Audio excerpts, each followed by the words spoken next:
Whether thou art a ghost that hath come from the earth, or a phantom of night that hath no home, or one that lieth dead in the desert, or a ghost unburied, or a demon, or a ghoul, whatever thou be until thou art removed, thou shalt find here no water to drink. Thou shalt not stretch forth thy hand to our own. Into our house enter thou not. Through our fence break through thou not. We are protected, though we may be frightened. Our life you may not steal, though we may be scared to death. Welcome to Scared to Death, Creeps, Peepers, Roberts, and Annabelles. I'm Dan. Hello, Dan. I'm Lynze. Lynze. I am both Lynze and Lulu Marie. Okay.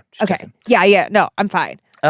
One Woo! One quick announcement, and then we're off and running. You would like to talk about our Wet Hot Bad Magic Summer Camp 2026? 2026. Okay, well, I hope everyone who attended camp this year, 2025, Wet Hot Bad Magic Summer Camp, Summer of Love, did in fact have a groovy, far out kind of time. And on the heels of it, it's time to talk about camp for next year. So, 2026. Fourth annual Wet Hot Bad Magic Summer Camp is coming to you. That's right. We're going to be back in action next year. And here's everything you need to know. And in case you're driving or you can't write these details down, you can find everything at badmagicproductions.com. All right. Camp 2026 will happen in the same place up in Pennsylvania at the same camp on September 10th through September 13th. Okay? Awesome. 9/10 to 9/13, 2026. Tickets are going on sale next Monday, September 22nd. Okay, that's really important. Monday, next week, 12 noon Pacific time. You're going to go to badmagicproductions.com and get your tickets. And we have an exciting announcement about next year. Next year, we are going to be able to offer 90 private rooms. Brand spanking new. The camp built like a miniature hotel on site. So these 90 rooms, not only are they private, they're en suite, which means, or en suite, I guess is the right way to say that. You have your own private bathroom. That's a big deal. That's a huge upgrade from this previous year and the year before that.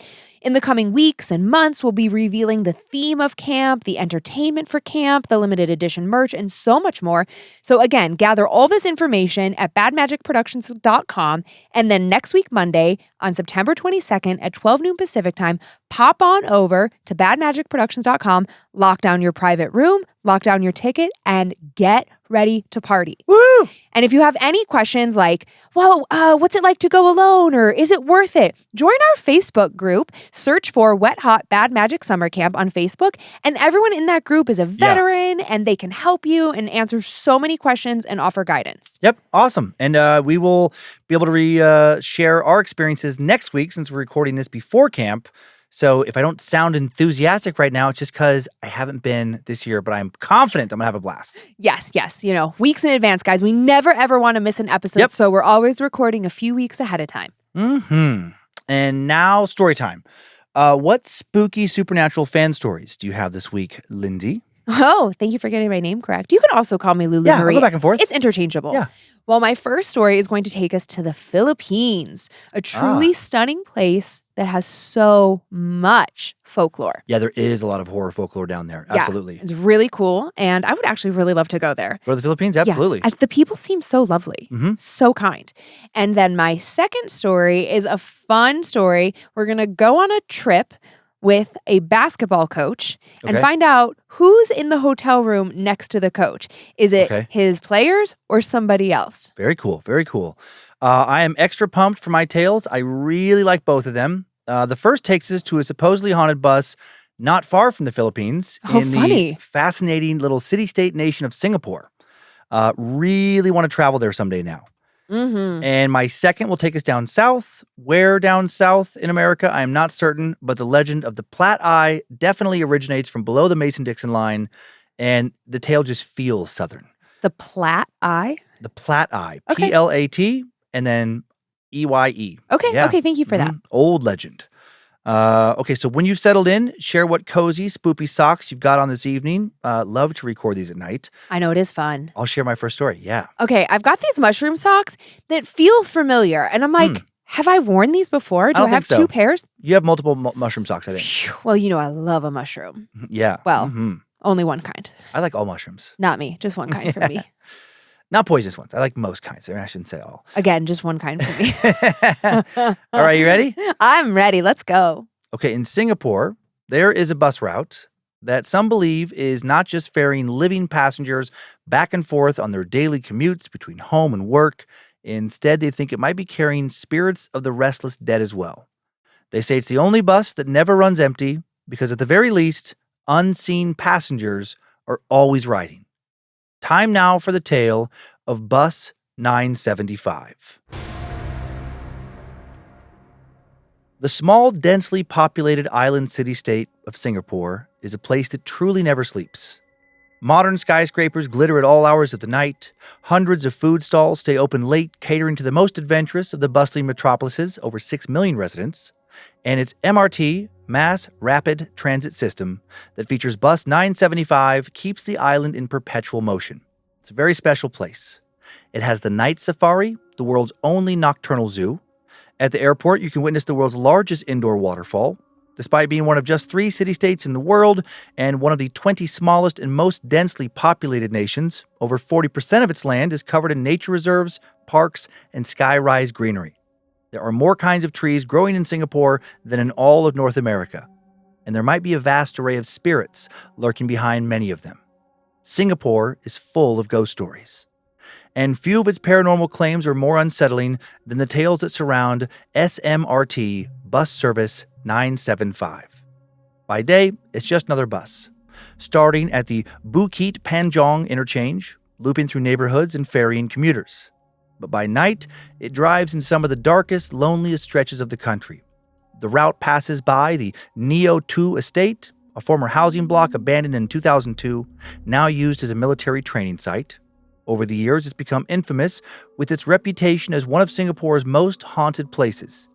Former residents have claimed to have seen everything from pale, adult-looking figures in stairwells to shadowy children playing in its empty playgrounds. And they say there's an oppressive, cursed energy that drove them and the rest of the community out. Today, the estate is hollow, its windows dark, and its corridors taken over by vines. But Bus 975 still rolls by, and as it does, it may be picking up some of its spirits. Further along is the Sungai Gedong Camp, a supposedly haunted army base. Generations of young men completing their national service have stories of the unsettling bus rides. They've spoken of ghostly passengers wearing outdated uniforms boarding the bus, or of feeling the air shift as some invisible soldier sits beside them on the bus's upper deck. And then there is the Choa Chu Kang Cemetery Complex, Singapore's largest cemetery, so big that some of its surrounding bus stops are named after its lampposts, like Lamppost 173. That's the one that seems to come up the most in a Singaporean paranormal forum. A creepy stop that is a little more than a glowing pole in the middle of one of the city's few dark spaces. Many say they've seen strange female apparitions standing menacingly under this lamp and others, sometimes waving for the bus to stop, but then vanishing when the bus does and opens its doors. Other spirits are said to have no problem boarding the bus, with some locals even whispering that Bus 975 is, quote, a death bus, ferrying not just the living, but also the souls of the newly dead to wherever they need to go next. Some of those who believe this are the bus drivers themselves. One admitted on TikTok that he often has to stop at bus stops where no one is waiting, as if someone unseen has rung the bell. And even though he can't see anything, he can feel somebody getting on with him.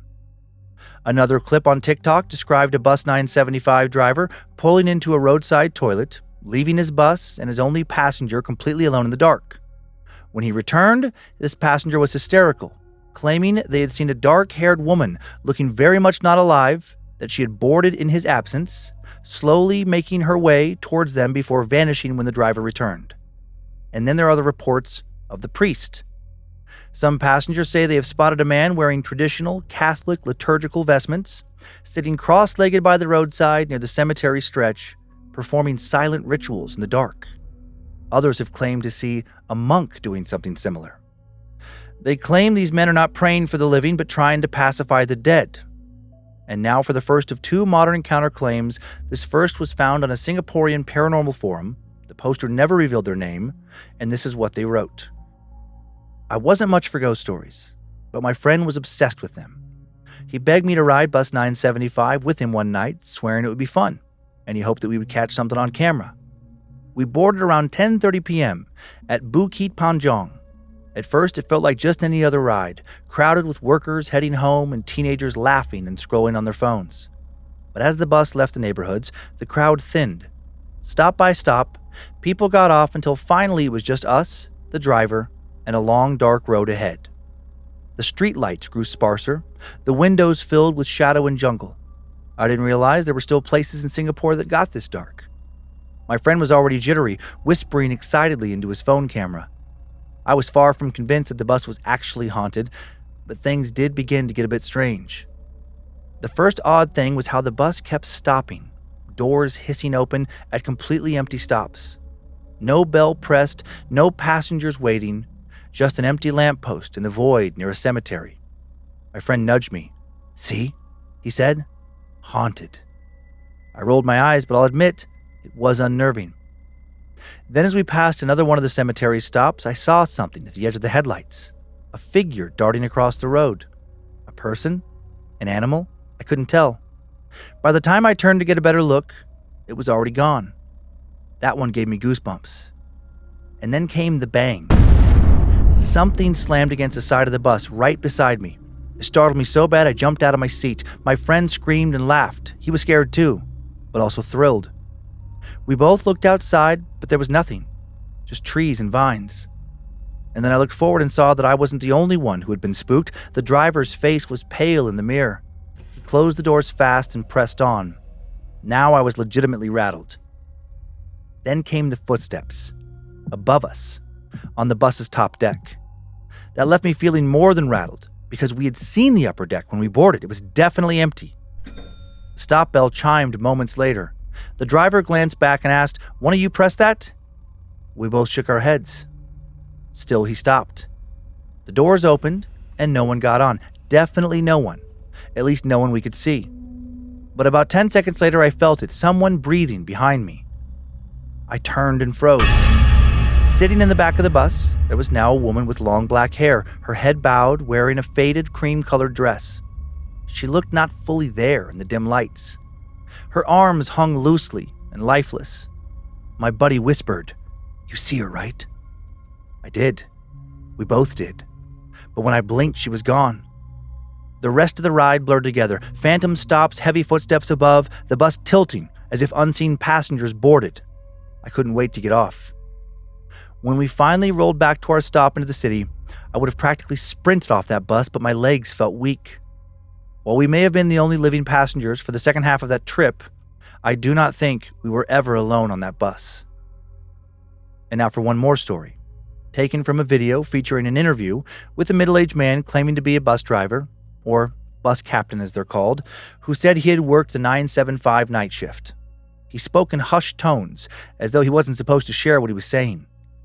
"I drive that route 3-4 times a week," he said. "Most nights it's fine, but the late runs, 11 p.m., midnight, they're different. That's when it happens." He explained that by regulation, the drivers have to stop at every bell, even if there's no one waiting. "Sometimes the bell rings on its own," he said. "Sometimes I hear footsteps upstairs. But when I check the CCTV, there's no one there." One night, passing the Neo 2 stretch, he swore he saw someone on the roadside. A male figure wearing a robe, sitting cross-legged, hands moving in slow, deliberate motions. A monk, or someone who looked like a monk, performing some kind of ritual in the dark. He said something about the man terrified him, and he drove faster. Another night near the cemetery stops, he said the bus tilted sharply to the right out of nowhere, as if a large group of heavy passengers had suddenly all sat on one side of the bus upstairs. But the upper deck was empty. "It felt like the bus might collapse under all that weight," he muttered. And once, after finishing his run and parking the bus, he said he glanced back through the window, and for just a second, he saw someone else sitting in one of the seats. Not just any seat, but his seat, the driver's seat. There was the pale reflection of a driver who was not him, sitting exactly where he had sat not a minute earlier. 975 isn't just a job, he said. It's a ferry for the living and the dead. Some nights, I'm not sure which side I'm really driving on.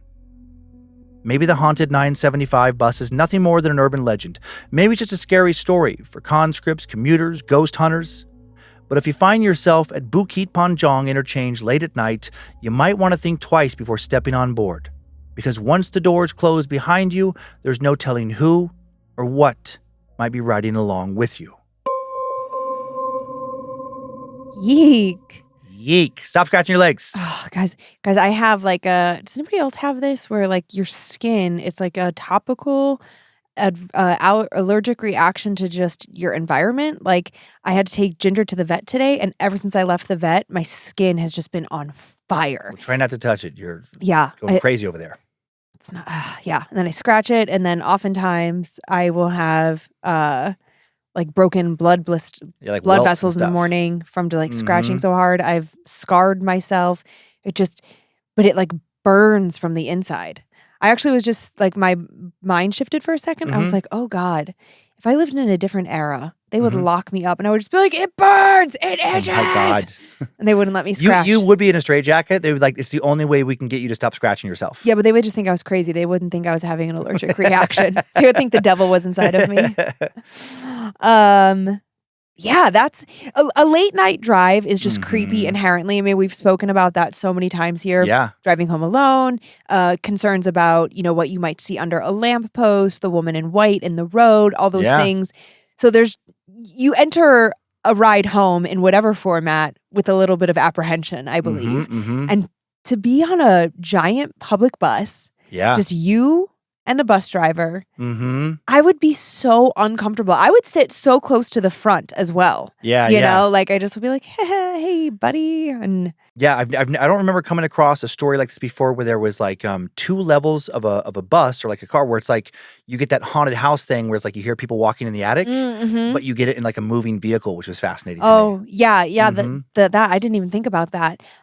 Something that stood out to me was the bus driver talking about the weight of the bus, like actually feeling it. Because, when you're driving a car, you can definitely feel, when you're in the car by yourself versus like when you have passengers and then the different weights of different passengers and stuff. And so you just, just to think about like feeling that, but knowing that no one got on the bus, that would be really intense. Absolutely. I have some pictures. Some of them are not, paranormal related, but they're just cool. Singapore is fascinating. This first one is just a map of Singapore, just so you can kind of see how it lays out. Most of it is this main island.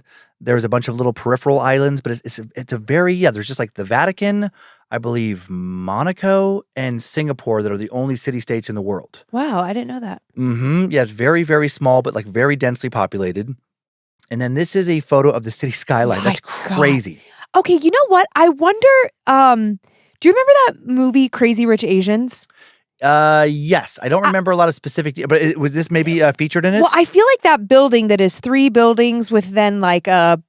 Yeah, it's like a horizontal platform, us connecting them on the top. Yes, that feels like the final scene of that movie. It might be. It's a very famous building. It is the Marina Bay Sands, the most valuable casino in the world when it opened in 2010. At that time, it was valued at around $7 billion US. Oh my God.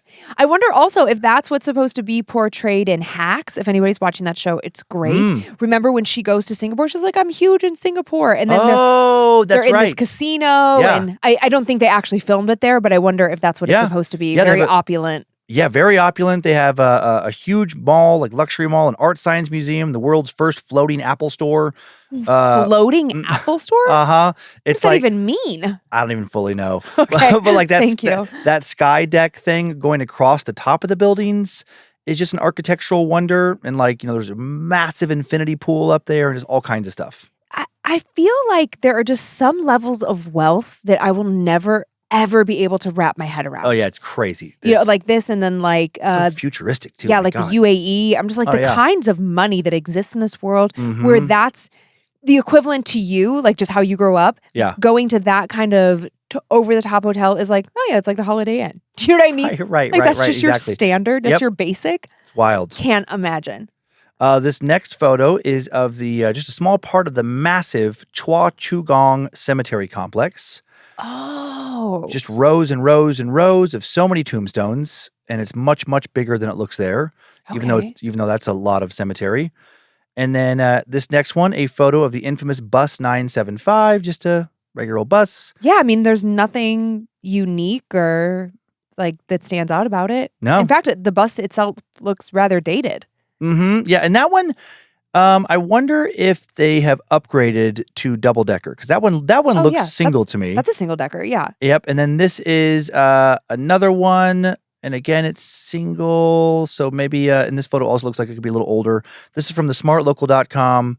Just a photo of the bus, and then a photo of a portion of the bus's route. Just a lonely little route at night. And then somebody standing there waiting for it, but are they? I think that's a real person. I think so too. They look pretty dense. Yeah, exactly. Yeah, that might be a little staged thing of like some lady with dark hair standing there by herself. It does look creepy. Yeah, because she's not in the bus stop either. Mm-hmm. Okay, cool. Yeah, and that's it. All right.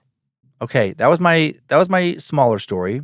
I have this next one's a little bit bigger. Okay. Are you ready to leave Singapore and head to somewhere down south? Sure. The Plat-Eye is a mysterious legend, coming first from the folklore of the West Indies and then later from the American South. The entity is said to have followed transatlantic slaves over from Africa and is described as a shape-shifting spirit of a human who was wronged in their lifetime, either through a tragic death, lack of a proper burial, or someone with an unfulfilled and powerful desire for revenge. The Plat-Eye's appearance varies throughout reports. Some say it appears as a human with eerily glowing eyes. Others say it can show up as the form of various animals with those same eyes. Still, other reports claim that the spirit has but one singular glowing eye. Finally, the spirit is said to sometimes appear as nothing more than a strange mist that envelops its chosen target. Most accounts agree that these entities typically wander in the area where they died, and that if they encounter someone, they can be highly aggressive. The Plat-Eye is said to be able to mimic the sound of screams and groans, occasionally accompanied by the sound of chains rattling, symbolizing both the spirit being bound to this world and often also its previous tragic existence as a slave. Making them even more terrifying, the Plat-Eye can dematerialize and then reappear at will. Tales of the Plat-Eye are especially prevalent in the coastal Gullah communities of Georgia and South Carolina. This thing also shows up in the folklore of Mississippi. It's not sure how far claims of Plat-Eye encounters go, but stories or run-ins with whatever this is became especially common after the Civil War. It was said that a lot of plantation owners buried their money to hide it from Union soldiers entering the South. And that in some cases, those evil bastards beheaded one of their slaves and buried the corpse alongside their precious gold so that their spirit would return as a Plat-Eye and protect the wealth they clearly cared about so much more than their soul. Plat-Eye folklore also includes advice for how to protect oneself from the Plat-Eye. It's relatively simple. All you need is a small burlap sack filled with gunpowder and sulfur. The strong smell is said to drive the restless and rightfully angry spirit away. Today's story features an anonymous modern encounter claim from a man who reportedly encountered a Plat-Eye spirit in the woods near his childhood home. The author wrote that the names of everyone mentioned in the story have been changed to protect the identity of the author and his family, and you'll see why that was done here in just a moment. Time now for the tale of Find Me. It had been 3 months since Uncle George left. Well, I don't know about him leaving, but left is the word everybody was using. My parents, his wife, people at church, even the police. George just left. He took off. Something about that never sat right with me. George wasn't the type to leave. I know that's what everyone says, but I really mean it in this case. George had his problems like everybody else. He sometimes drank too much. He used to have a gambling problem, but he was always able to stop when he really needed to. And George loved his wife too much to leave her. He loved me, too. George and my Aunt Helen were never able to have kids of their own, so I became like their adopted son. They lived just down the street from us, and it seemed like as soon as I could walk, I was waddling back and forth between my house and Uncle George's all the time. George disappeared after one of our spend the nights. I wish I had known it would be the last one. I got up early because he told me we were going fishing that day. It was March then, and it was one of the first warmer days of the year. when we had a better chance of catching something, and the lake air wouldn't be so cold in the early morning hours. Uncle George was already waiting for me at the kitchen table, which wasn't like him. I could hear my Aunt Helen shuffling around in their room. Normally, she was the first one up, filling the kitchen with smells of coffee and breakfast. Uncle George looked serious that morning, his hands clasped together on top of the table, eyes solemn. "Sorry, Henry," he told me. "I know I said I'd take you fishing, but I got something I have to take care of." "Can I come with you?" I asked. He shook his head. "No, sorry, kid. We'll go fishing next weekend, okay?" I tried my best to hide my disappointment. I knew Uncle George hated letting me down, and I knew there was nothing I could do to change his mind. So I said okay and walked on down to my own house for breakfast. Well, next weekend never came. George didn't come back home after he left that morning. When I didn't see or hear from Uncle George for the next 2 days, I didn't think too much of it. I looked for him whenever I went outside to do chores or play with my dog, but he was never there. His car was gone too, so I assumed he was still taking care of whatever he needed to take care of. This was long before everyone had cell phones with built-in trackers, so we couldn't easily get a hold of him. It was that third morning that Aunt Helen came knocking on our door, frantic and pleading. "Tell me one of you has heard from George," she said as soon as my parents opened the door. They ushered her inside, and she told us that George hadn't called, hadn't sent someone else with a message, nothing. She knew as much as I did, that he had to take care of something, and she had no idea what it was. "Please, John," she said to my dad, "if you know anything about what your brother might be up to, you have to tell me. I don't care what it is, I just need to know he's safe." My dad placed his hand on top of hers, squeezing gently. I don't know anything. I'm sorry, but we'll find him, don't you worry." Even as a kid, I could see in his eyes a quick flicker of tension that indicated to me he wasn't quite telling the truth. After 5 days had passed, Aunt Helen finally called the police. My family and I spent the 2 days prior to that driving around town, asking if anyone had seen George. All we knew was that he had stopped to buy gas after he left home, and he had headed to the west side of town, where there isn't much besides woods, fishing ponds, and some rural properties. What could he possibly need to do out there? Who did he need to see, I wondered. The police weren't much help. They didn't talk to anyone we hadn't spoken to already, and they didn't check anywhere we hadn't already searched. They questioned Helen and my dad. They asked Helen if George was maybe having an affair, or if he was possibly involved in some nefarious dealings. She was adamant that wasn't the case. As far as we knew, he wasn't. But again, I could tell my dad knew more than he was saying. With a sad look in his eyes, an officer told Helen sometimes people just take off. Life starts to feel overwhelming, and that eventually he'd probably be back. That in the meantime, they'd see if anything turned up. That was 3 months ago. Now it was June. Normally I welcome the summer, but all it did was remind me of the fact that George was still gone, that I didn't know if he was okay, that we couldn't go fishing or exploring the woods together. I still went to visit my Aunt Helen, more than normal. I could tell she was lonely, but she didn't like to come over to our house anymore. Like me, she didn't think my dad was telling the truth. She told me as much during one of our visits. "George didn't leave," she said from across the dining room table one night. "I know," I replied. "Henry, I think something bad happened. Something awful. I worry he's never coming back." That last part came out in a choked whisper.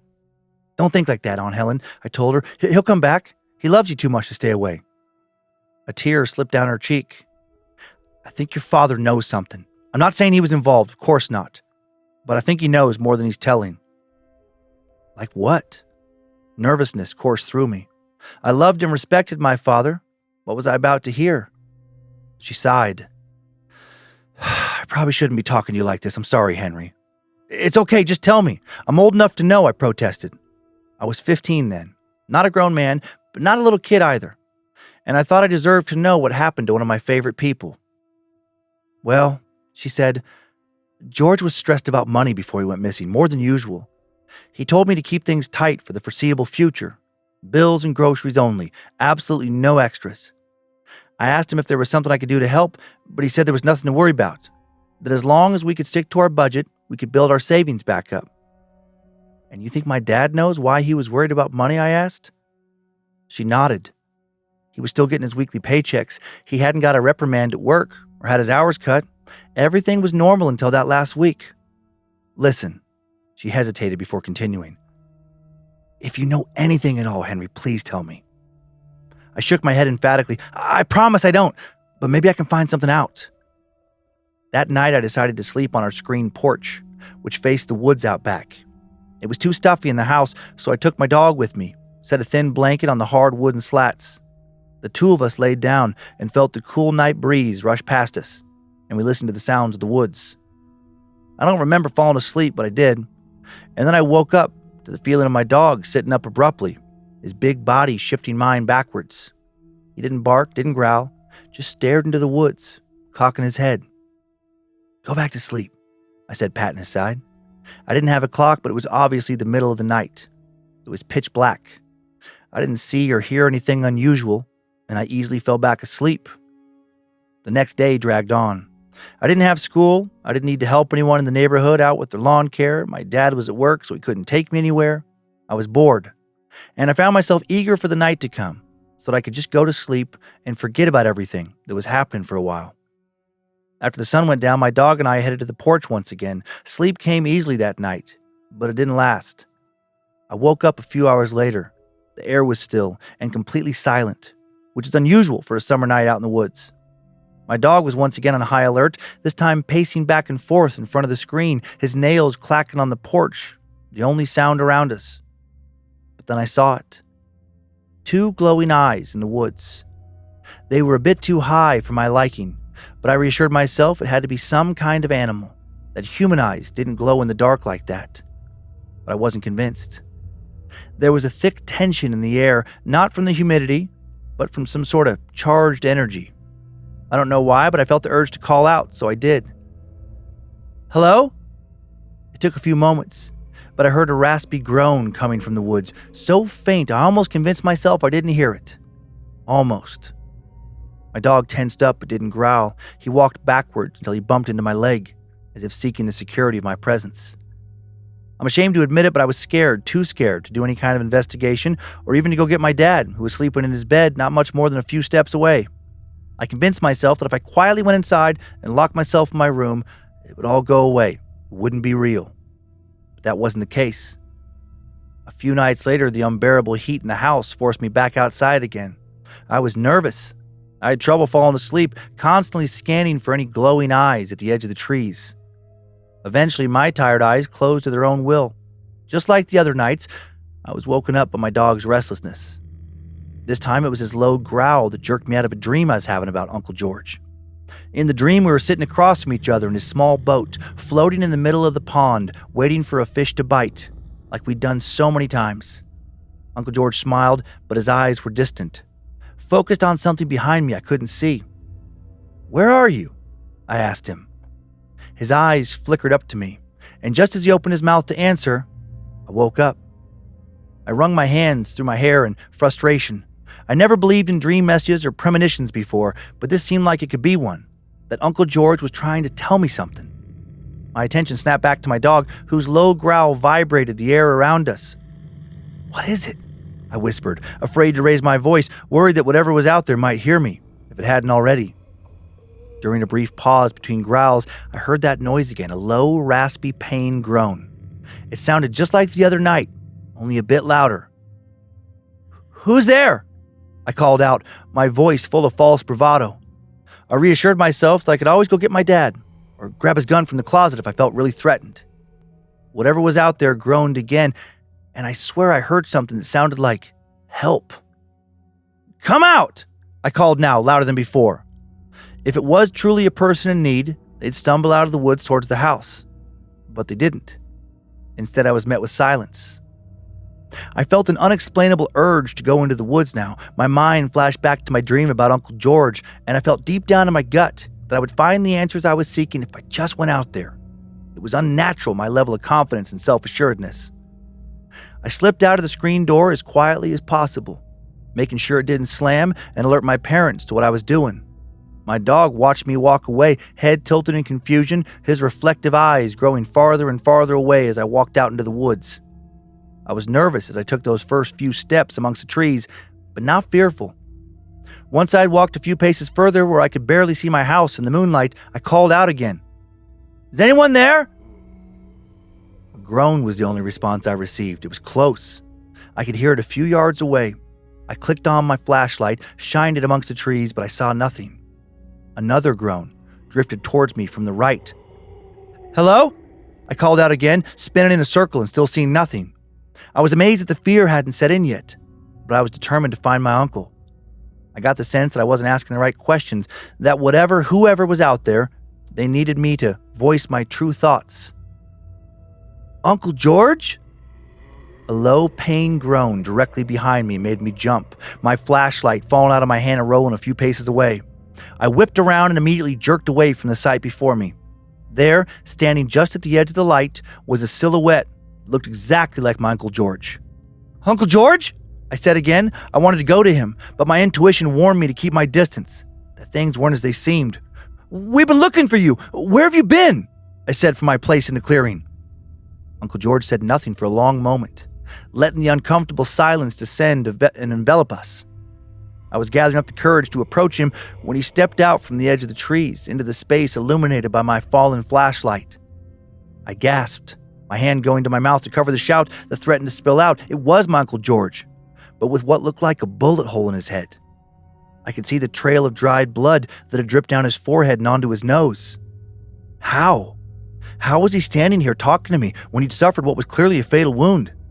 Something about him wasn't right. His figure was hard to make out, not just because of the dim lighting. His eyes had an eerie glow to them. It was all so unnatural. Like what I saw in the woods the other night, I thought to myself. Uncle George, I stuttered. What happened to you? A million questions circled through my mind. Where did you go? Who did this to you? And most importantly, where are you? My gut told me that what I was seeing wasn't the real George. It was an illusion. Maybe I was having a dream. Maybe I'd wake up back on the porch like nothing had happened. "Find me," George croaked out in his raspy pain groan. He turned and began walking away into the trees. I stumbled after him, my hand extended, trying desperately to catch him. But he was gone. I stood there for a long time, even slapped myself in the face to try and wake myself up. But I wasn't dreaming. Eventually, I made my way back to the house, pondering the strange spirit I saw in the woods, who used my uncle's voice to say, "Find me." When daylight came, I knew I needed to go back into those woods. They held the answers I needed. I took my dog with me, hoping he might pick up a scent, follow it, but he stayed right at my side. We walked deep into those woods, what felt like a mile at least. We were on a path that led to the Clark family's property. The Clarks were notorious in town for selling all sorts of stuff like meth and weed and moonshine and running an underground gambling ring, allegedly. I was familiar with that trail since I'd grown up in those woods. I'd always stayed away from the Clarks, never going past the point I was at right now, heeding my dad's warning that the Clarks would not take kindly to anyone they didn't invite to visit poking around on their property. This time I went past that invisible barrier I set for myself. It was a miracle that it happened, but my eyes caught on a glint of metal. I walked over and found my Uncle George's watch on the ground. It was broken. I could see blood on its face. I ran back to the house to show it to my dad. He questioned me intensely, asking how I found it.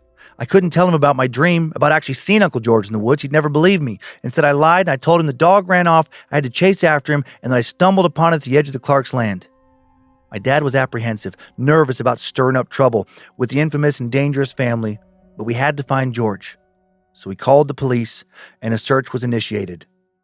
Police dogs found a patch of disturbed earth, and investigators found my uncle's body, buried in a shallow grave on the edge of the family land.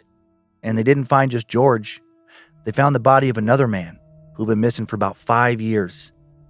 My dad was forced to admit what he'd known all along. George had confided in him that he'd stumbled. He started gambling again. He owed the Clarks money he didn't have. That was what he had gone out to take care of the day he had disappeared. I still don't know with certainty to this day why he didn't tell the police that right away or tell Helen. I think he was afraid to stir up trouble with the Clarks. That if he called the police and they searched that property but didn't find anything and couldn't arrest them, they'd come for him next or one of us. I only told one person about what I saw that night in the woods before writing this all out, my Aunt Helen. She cried as I told my story, but I could tell she believed me. It felt good to know I wasn't crazy. Aunt Helen told me the legend of the Plat-Eye, the spirit of a person whose death is unresolved. She believed Uncle George came to me because he knew I'd find him, that I'd help his spirit find peace. I think he did find peace, because I never saw his spirit after the night Dad called the police. Thank the Lord. I'll never forget those eyes.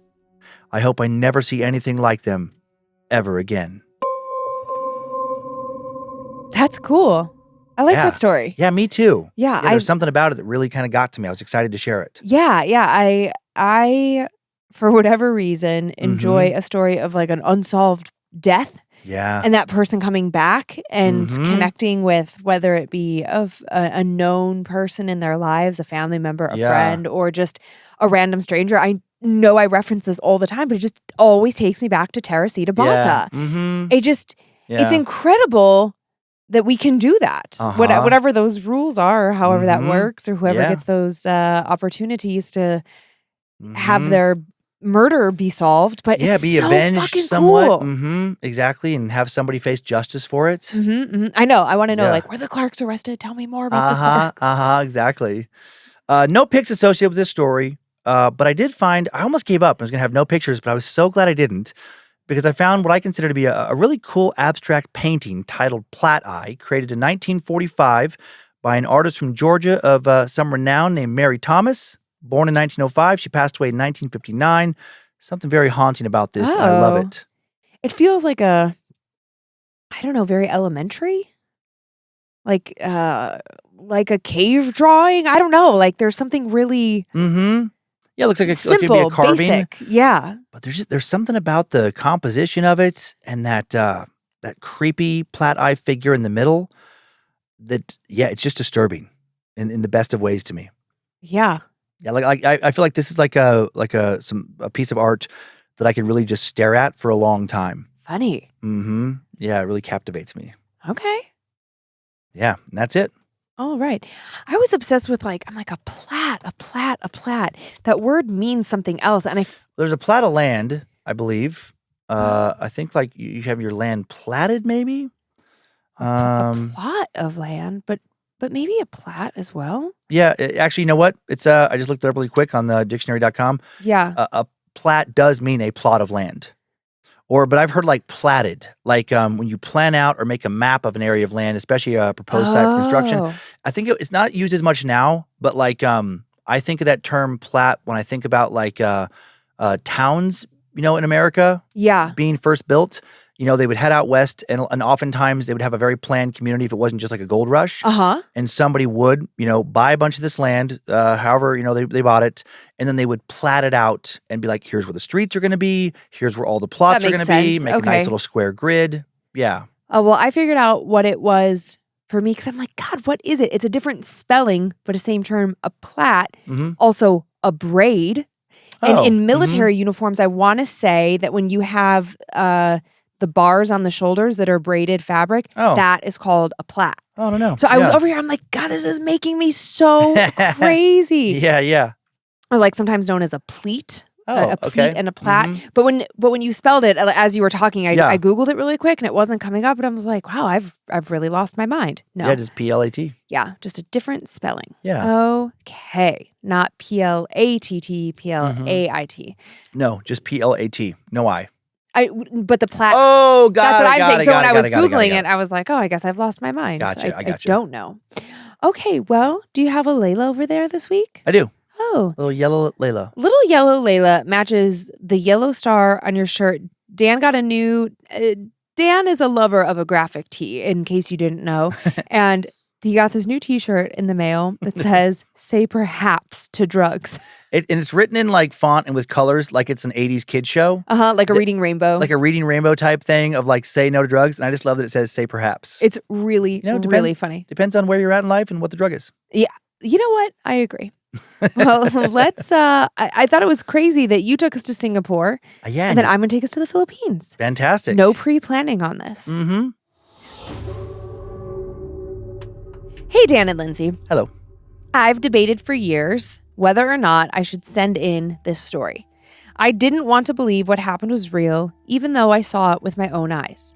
But the more I listen to your podcast and hear people talk about their own, quote, unbelievable encounters, the more I feel like I might not be alone. I hope you share this, and I hope maybe someone out there needs to hear it. This happened in the Philippines. I was born there in a rural town in, Batangas. There's going to be some hard words, you guys, bear with me. But my family moved to the States when I was 6. My mom and dad left behind everything they knew, though every couple of years we did go back to visit. It was always such a big deal when we went. Huge family dinners, roasted lechon, everyone crammed into my Lola's tiny house like sardines. This visit was different for me, though. I was 19, and it was the first time I was going back alone. My Lola had passed away earlier that year, and the house, her house, was now empty. The rest of the family was trying to sell it, but it hadn't moved.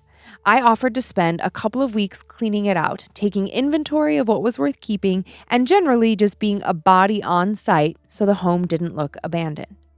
The house was in a small village off a dirt road lined with calachuchi trees, also known as frangipani or plumeria. They smell sweet and they look pretty, but the locals believe they attract spirits. A lot of old houses there have at least one calachuchi tree out front. Ours had 3. I arrived in early July, which meant it was muggy, mosquito-infested, and stormy nearly every afternoon. The power would cut out randomly, and since there was no internet, no AC, and no TV, I spent most of my time reading books by candlelight or listening to my uncle's old transistor radio. I'd been there maybe 4 nights when it all started. It was around 2 a.m. and I'd woken up for no particular reason. I wasn't hot, I wasn't thirsty, just suddenly wide awake. The house was dead quiet, except for the faint hum of insects and frogs outside. Until I heard flapping?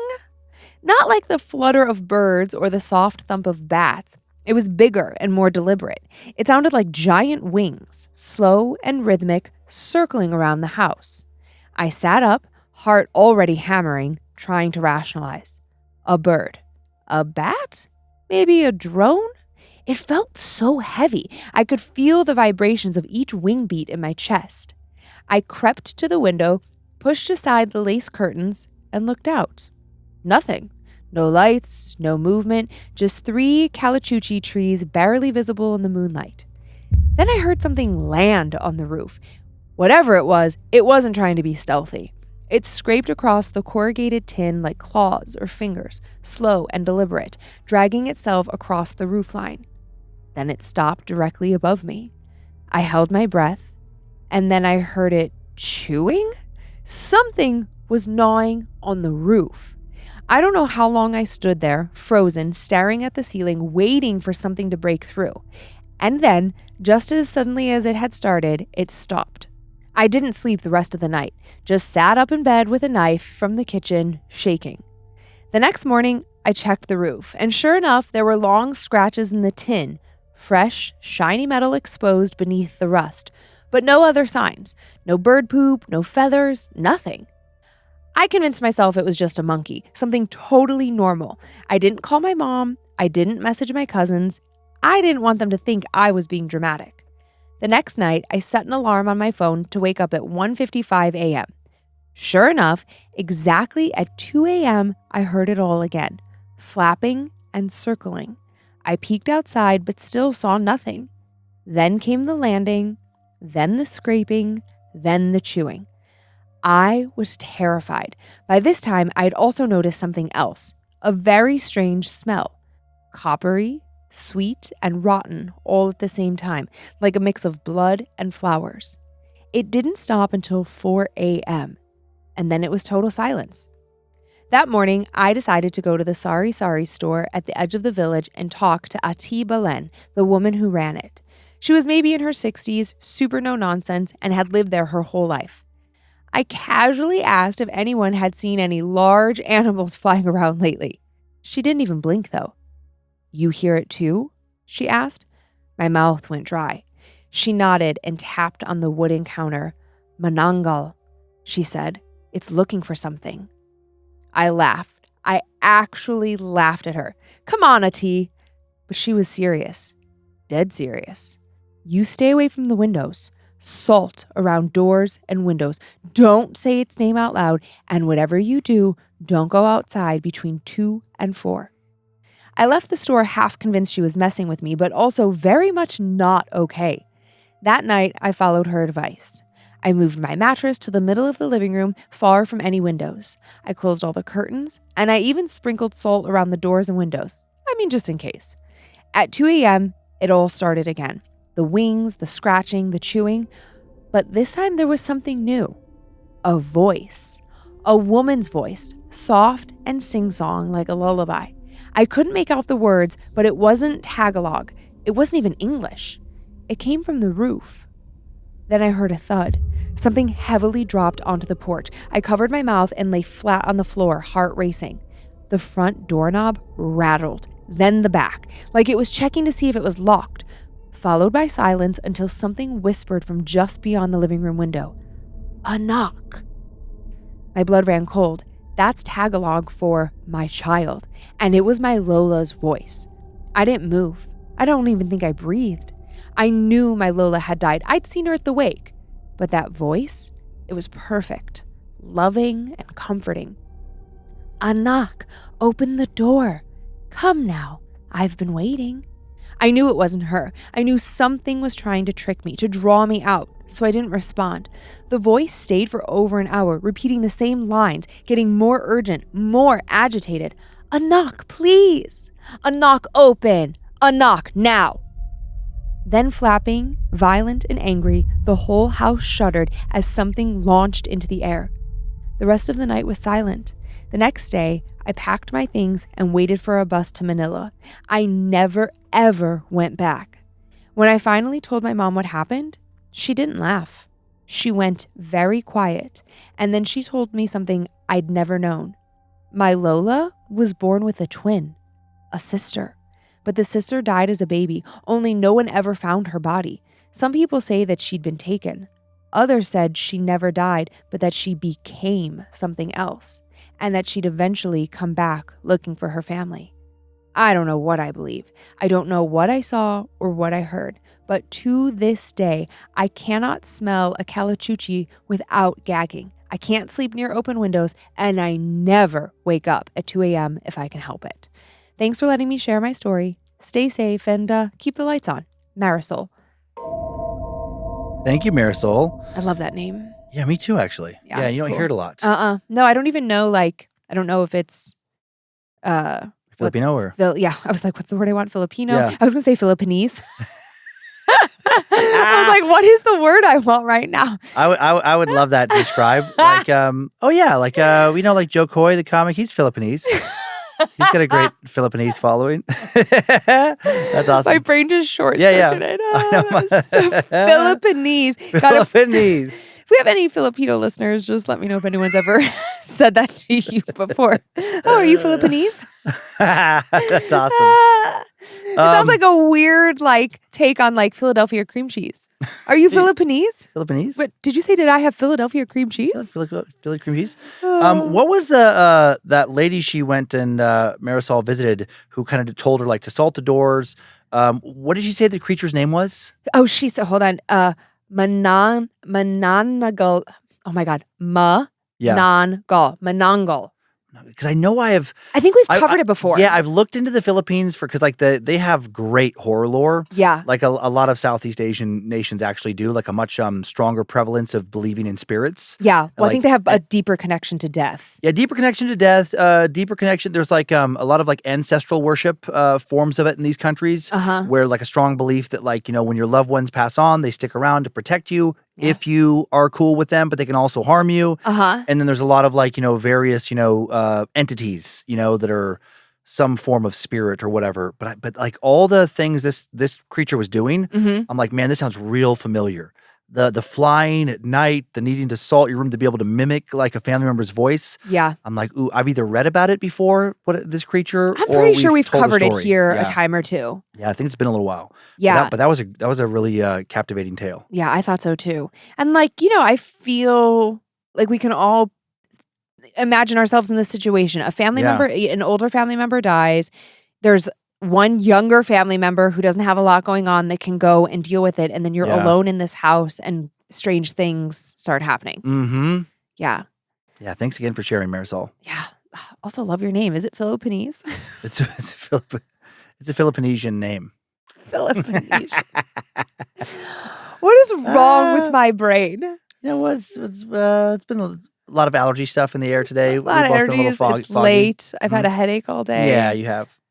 Well, it's probably caused by something Filipinese that I did. Mm-hmm. Yep. I got one of those Filipinesian headaches. Oh my God.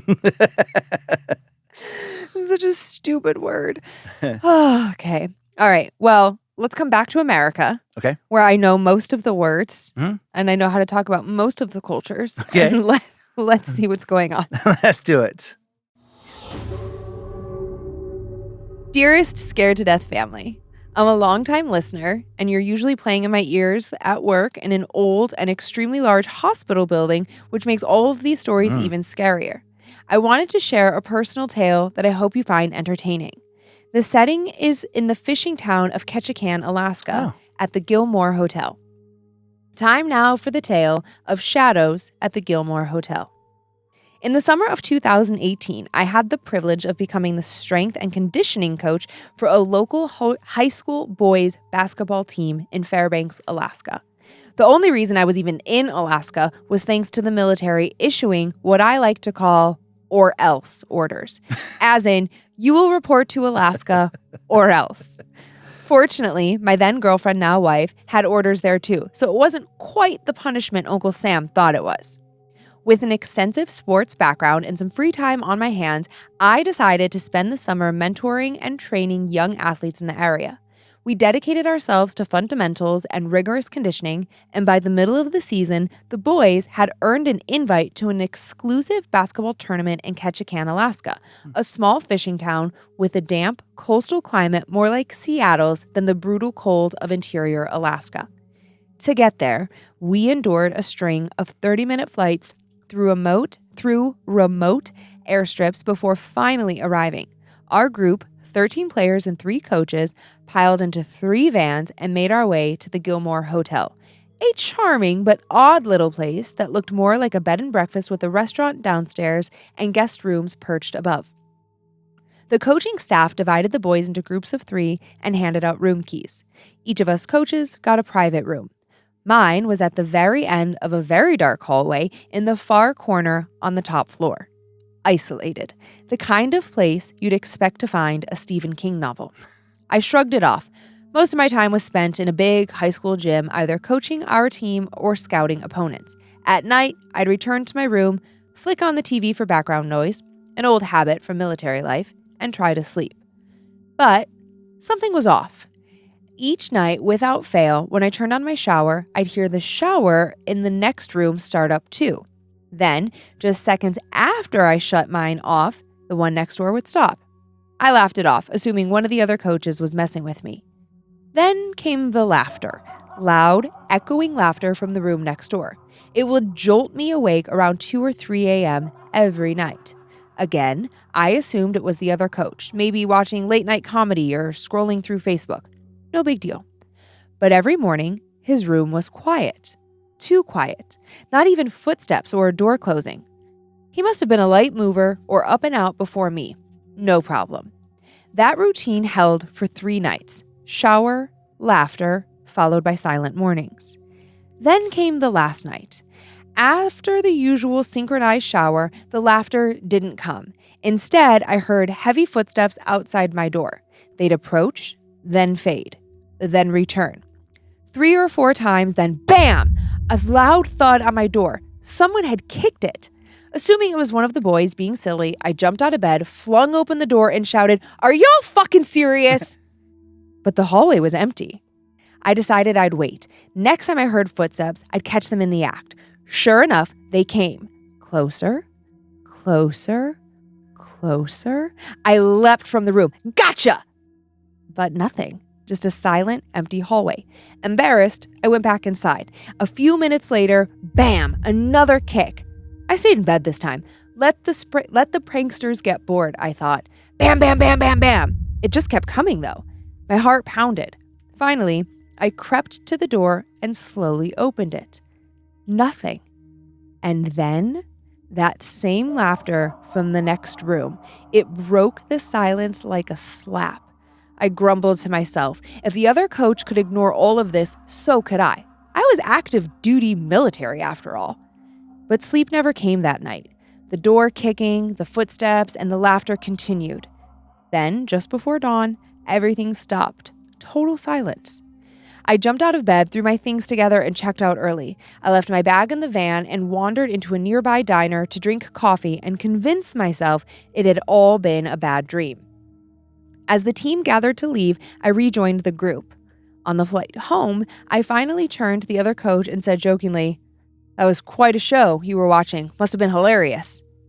He looked at me confused. "Huh? What do you mean?" "I could hear you laughing through the wall every night," I replied. His face changed. "I wasn't next to you. I was stuck next to the boys' room. They kept me up the whole damn trip." I nodded slowly and put on my headphones.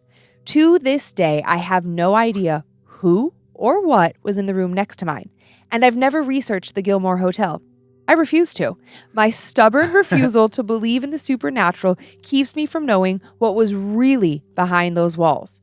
But I know what I heard, and I know I wasn't alone. Rob. Thank you, Rob. I love Rob. Me too. I know. Sometimes, like the personality of the person coming through there, I'm like, okay, we'd have fun hanging out. Exactly. Rob's a good time. Gilmore Hotel, Ketchikan. Oh, you know what? Ketchikan is, this hotel does not look like I thought it was. I had to look it up right away. It is a lot bigger and it's older, but like nicer looking. Yeah. I've never been to Ketchikan, but I've heard about it a lot from my dad, who's been like everywhere in Alaska. Uh-huh. And I did wonder, I'm like, is this place supposedly haunted? It sure is, I think. Oh, it's cute. Mm-hmm. Okay, well, it's also like, okay, he was there in, what did Rob say, 2018? This hotel, excuse me. When I looked it up, dang it, I think it's now owned by Wyndham. So it may have, it is, yeah. It may have gotten a refresh, Oh, yeah. between the time of this story and the time of this, like a website update with. Oh, okay. Although, still looks pretty. Oh man, I bet that steakhouse. They do ghost. Go ahead. Oh, I was saying, I bet that steakhouse, like the restaurant, it's so got like good. the old dark red leather booths, like maroon, I should say, not red. Okay. Yeah, there are websites out there talking about like various hauntings that are associated with the Gilmore Hotel. Okay. So yep, it's on a ghost tour. There are certain rooms, like room 208 is a particularly supposedly haunted room of this hotel. Yeah, there's like a Ketchikan ghost walk, and it sounds like this is a big stop. Okay. Well, sorry, Rob. Okay. Also, It is Rob, right? Yeah. Okay, yeah. Just perchance, I was just scrolling the website. Guests of the Gilmore Hotel can enjoy comfortable, well-appointed rooms featuring flat-screen TVs and complimentary Wi-Fi with the convenience of room service. The on-site seafood restaurant Annabelle's. I know. I saw that too, and I'm like, is that Annabelle the doll? And I thought it was for a second. It's just like happens to be also the name Annabelle. So they say. Mm-hmm. But yeah, classic name in horror lore. Okay. Ketchikan looks like it has a lot going on, by the way, for a little place of the entire borough around it has less than 14,000 people. Wow. But it looks like a lot of cool little restaurants. Alaska has some really funky, very cool towns. Oh, yeah. Okay. Very cute. Well, listen. Look at you, Ketchikan. Now, how big is Ketchikan in comparison to like Fairbanks? Much smaller. Okay. Yeah, Fairbanks I have is like no concept of what anything in Alaska looks like because in my brain, and sorry, Alaskans, in my brain, it's all just like tiny ass little 500 people towns like Riggins. No. There's like, and Ketchikan is way down south on the inland, like the North American part of Alaska that like is borders Canada. Oh yeah, I'm looking at a map right now. Yes, okay. It's not too far from Seattle, really, compared to a lot of places. Like it's much further south than Anchorage and definitely further south than Alaska.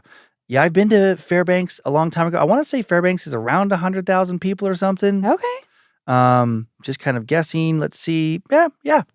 Metro, 95,000. Yeah, it's like way down there. Yeah, way down there. Alaska Okay. is fucking huge.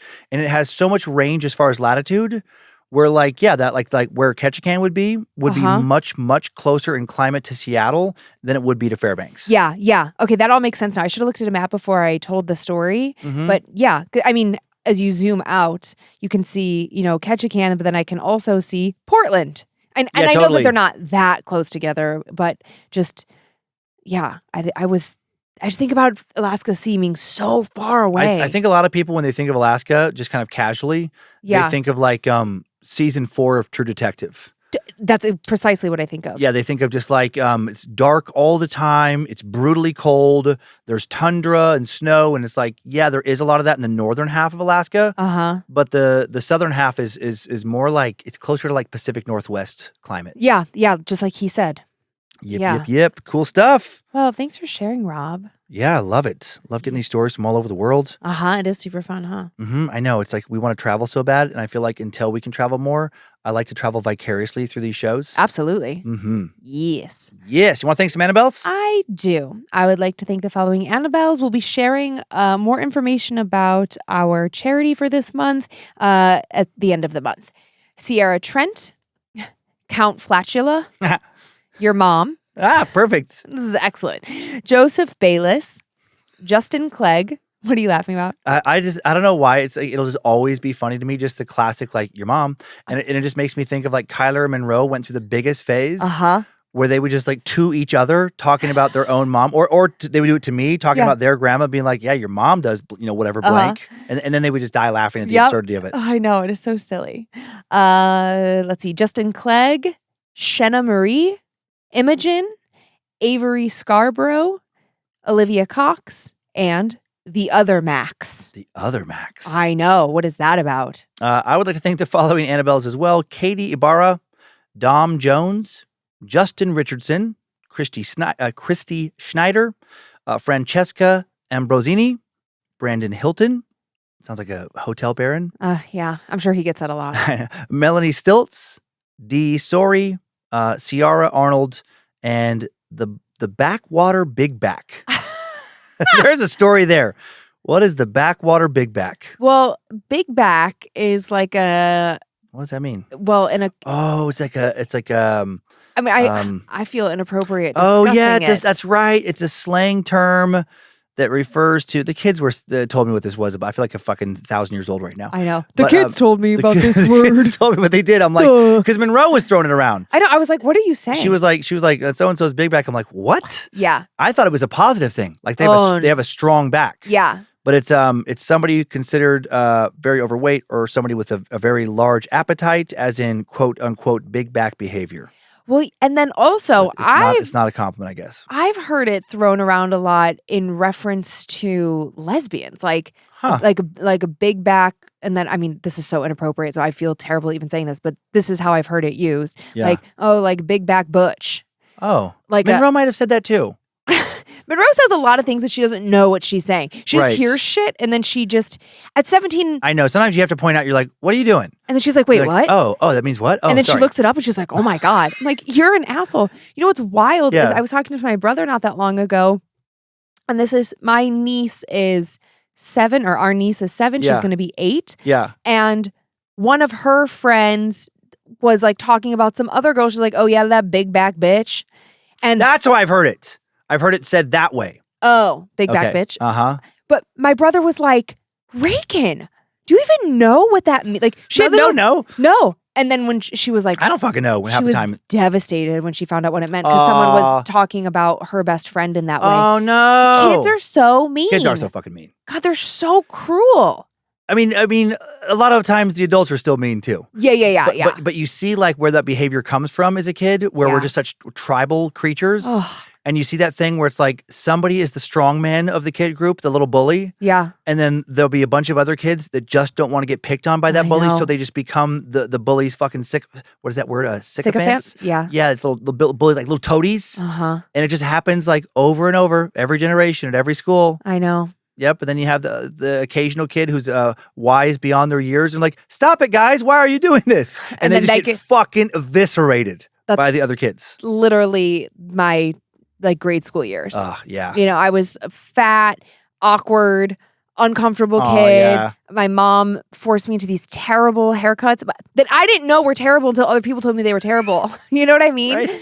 But listen. Why do parents do that to kids? Well, my mom didn't want a girl, so she was trying to make me like like hyper strong and independent and thought that like if I looked less feminine. That's also fucking wild. I'll never understand that when people are like, can you please call my mom and talk to her about this? I know. Why did she do that to me? But it's like, it was. Just accept whatever kid you got. It was awful. And I just didn't, here I was buying like size 18 clothes as like a little fourth grader. I was so fat. Oh, you were Poor little adorable, me. though. No, it really wasn't adorable. You were adorable at all sizes. Oh, bless you. But then the cool girl befriended me going into 5th grade. And by cool, you probably mean mean. Totally mean. Yep. Such a fucking mean girl. Yep. But I was like, oh my God, I've been blessed. And that was it. And that's also weird human behavior. It is so but crazy. But I didn't want to be picked on anymore. Oh, no, you know what I mean? It's like, thus begins by like my sexual exploration, makeup, eating disorder, like low self-esteem, all because I was like, well, if she's not picking on me, no one else will. I'm safe. And then her and I collectively were so fucking mean to kids. Yeah. I then became just like you said, the bully becomes the bully. The bully becomes the bullier. What's how would you say that? Oh, yeah. But it was so I don't know. sad. But I know what you mean. Yeah, exactly. Well, now you're nice. Oh my God. Too nice. Heart on my sleeve. Anyways. That's our show. No, it's not. Oh, it's not. Oh my gosh. Spoopy shoutouts. You guys, if you're curious what bonus episodes are like, it's a little bit like that. It's a lot of sharing about our life, whatever's going on, maybe some past things like spoopy tales up top, and then lots of yammering at the end. Let's get these spoopy shout outs in and get out of here. To Penelope, from your mom, Lacey, happy 16th birthday. I love you to the moon and back. I hope 16 is your best year yet. To Amanda, from Will, you are my everything. Thank you for these past 8 years of married life and 18 years of dating. I can't think of anyone else I'd want to be with. Happy anniversary. I love you always. To Enrique, from Caro, Theo, and Chance, happy belated birthday. Unfortunately, the lizard people got to my spoopy shout out before I could, so let's pretend it's still August 30th.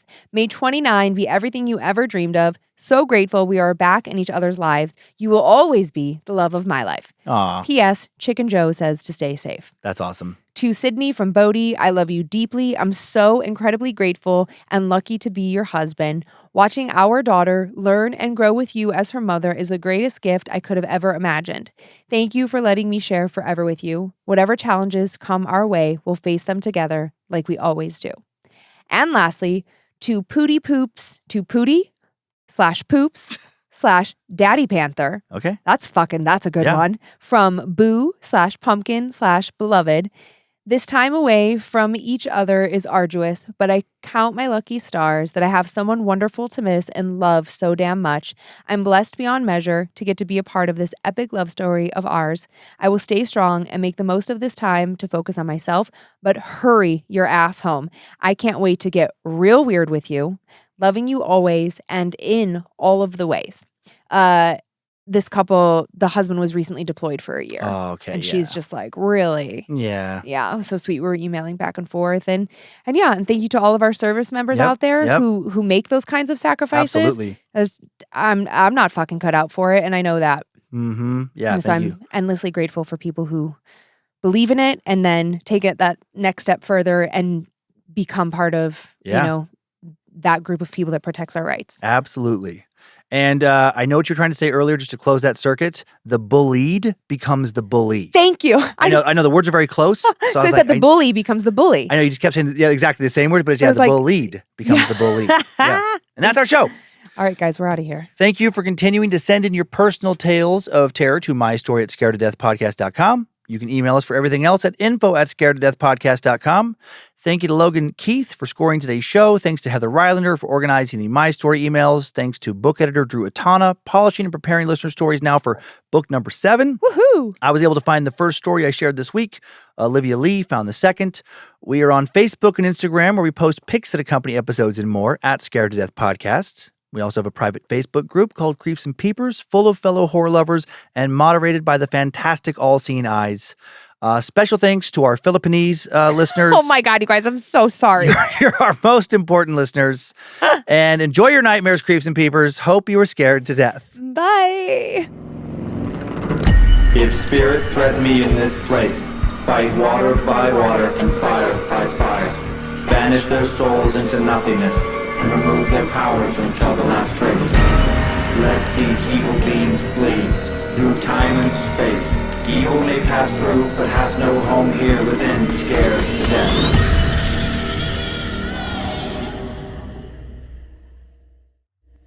Mad Magic Productions. Oh yeah, like we know like Joe Coy, the comic, he's Filipinese. He's got a great Filipinese following.